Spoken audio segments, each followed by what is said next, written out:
I spread some carrot seeds late spring, and we waited late summer, kind of tried to harvest them, but they were very skinny and little.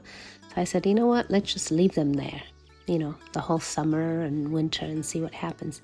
As you can see today, while we were cleaning the garden beds, I saw that some of them were brown. I said, let's see, let's harvest this. And look what happened. Look at that.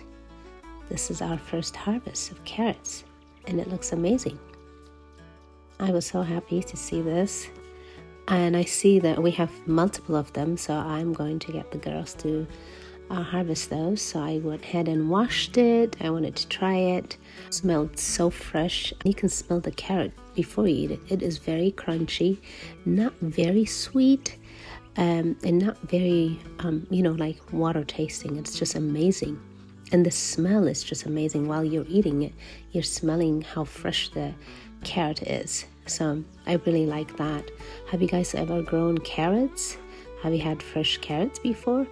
I just appreciate it. And again, sometimes we have to wait until it's all done. And this is worth of waiting, and a really nice surprise.